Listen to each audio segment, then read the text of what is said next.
Assalamualaikum warahmatullahi wabarakatuh. Alhamdulillahirrabbilalamin. Wassalatu wassalamu ala asrofil mursalin wa ala alihi wa sahbihi asma'in amma ba'du. Sumangga para jamaah nglajengaken anggen kita ngaos sesarengan. Bismillahirrahmanirrahim.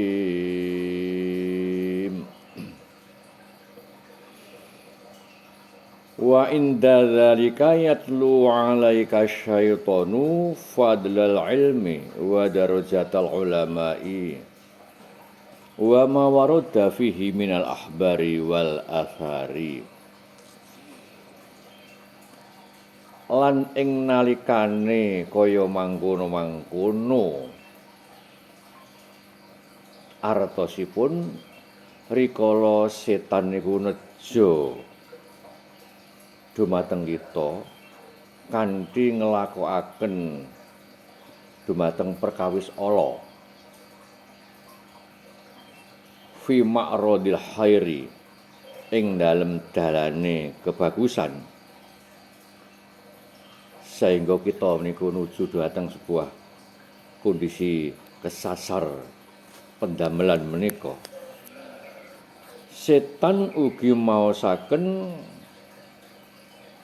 keutamaan ilmu lan derajate ulama lan barang-barang kang tumeka saka hadis lan para pengendikaning ulama. Setan niku anggenipun godha kita mboten setengah-setengah.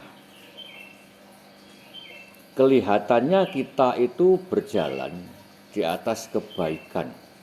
Kelihatannya kita itu mengerjakan kebaikan, mengerjakan ibadah. Tetapi setan bisa ambil peran di situ. Nunut datang perbuatan kita yang baik itu. Bisa saja itu.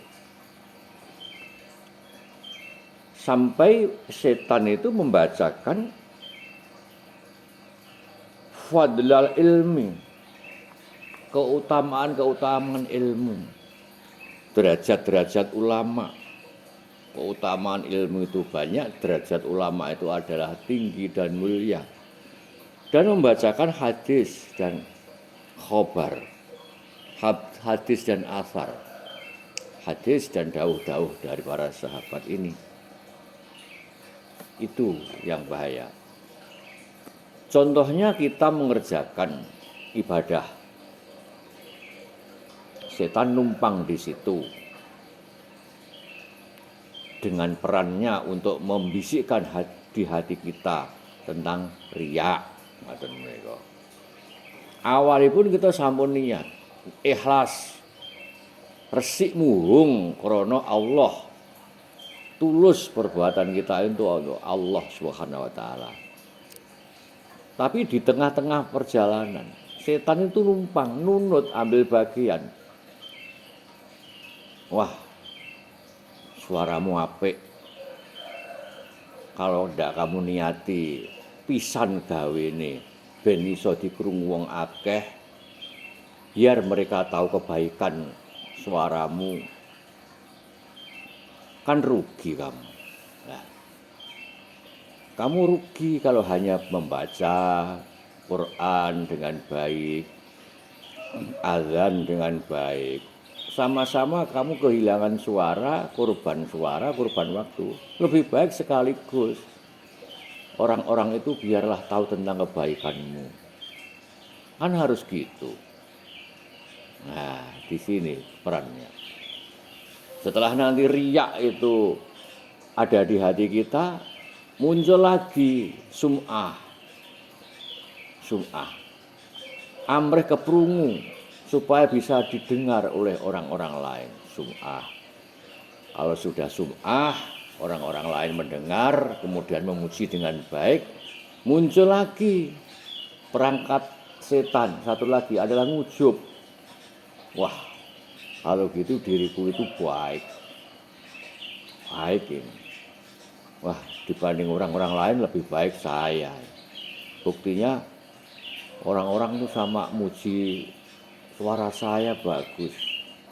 Memuji, wah perilaku perbuatan saya bagus, tertib ibadah. Nah, ini akhirnya perangkat alat setan untuk menjerumuskan kita itu muncul lagi, ada lagi. Ialah apa? Ujub. Kalau sudah ujub nanti muncul di hati kita. Ada lagi nanti diikuti oleh perangkat-perangkat setan. Takabur. Wah, ternyata satu lingkungan yang terbaik adalah saya.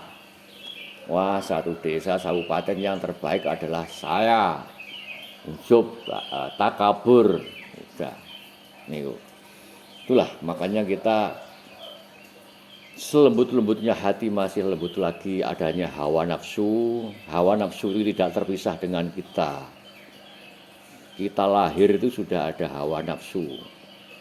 Oleh Allah dilengkapi dengan hawa nafsu. Bukan akal saja, tapi dilengkapi dengan hawa nafsu.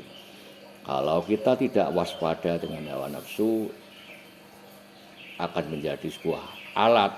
Hawa nafsu itu alat setan untuk menggoda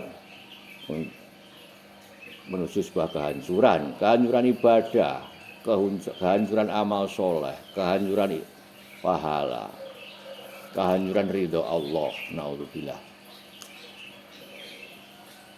Nah, dengan setan membisik-bisikkan kepada kita, membacakan kepada kita, yatlu alaika, setan membacakan hadis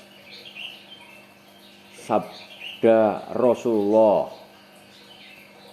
sabda para sahabat kepada kita tentang keutamaan ilmu dan derajat ulama. Ini sudah kalau begitu. Nah, itu udah keterlaluan. Apapun kondisinya, setan itu tidak akan rela pada kita untuk ikhlas. Kapanpun, setan tidak ikhlas untuk kita itu dapat ridho pada Allah. Pasti mereka itu berulah. Kalau kita kembali lagi dengan sebuah godaan setan, kita terperangkap oleh alat-alat setan seperti itu, kita jauh dari mengamalkan ilmu, mengimplementasikan ilmu, maka kita dengan demikian lebih rugi lagi, hancur lagi. Karena apa? Kita ingat bahwa Rasulullah Shallallahu Alaihi Wasallam dawuh, man izdada ilman walam yazdad hudan lam yazdad minallahi illa bu'dan. Siapa orangnya bertambah ilmu tapi tidak bertambah petunjuk hidayah, maka dia tidak akan mendapat apapun kecuali lebih jauh daripada Allah. Jauh dari Allah. Ini kita takuti. Sehingga kita juga harus takut kepada sabda Rasulullah sallallahu alaihi wasallam, Bismillahirrahmanirrahim, asyadun nasi azaban yaumal qiyamati alimun lam yanfa'hu Allahu bi ilmihi. Artinya lebih parahnya siksa bagi manusia di hari kiamat adalah orang alim yang Allah tidak memberi kemanfaatan ilmunya. Allah memberi ilmu tapi tidak memberi kemanfaatan ilmunya. Ilmu yang tidak bermanfaat adalah tidak diamalkan. Baik untuk kepentingan menata diri sendiri atau selebihnya pada orang lain dan keluarga. Ini ilmu yang tidak bermanfaat itu ilmu yang tidak implementatif, tidak diamalkan, tidak dilakoni. Itu. Nah, ilmu yang bermanfaat itu bukan ilmu yang bisa kita jual, imbalannya uang, bukan itu. Ilmu yang bermanfaat itu ilmu yang paling awal dan paling penting adalah untuk diamalkan, untuk diterapne, dicake untuk menata diri kita sendiri. Demikian. Sehingga kita mohon maaf pada Allah Subhanahu wa taala. Semoga Allah memberi ampun kepada kita andaikan kita selama ini belum memakai, mengimplementasikan, ngelakoni ilmu kita sendiri untuk menata diri supaya lebih baik dekat pada Allah. Dan kita selalu memohon perlindungan pada Allah jauh dari ilmu yang tidak bermanfaat, supaya ilmu-ilmu yang kita terima adalah bermanfaat kepada diri kita sendiri dan orang lain, supaya tertata hidupnya jauh dari godaan setan dan setan tidak ambil peran dalam perbuatan baik kita. Demikian, mohon maaf. Wassalamualaikum warahmatullahi wabarakatuh.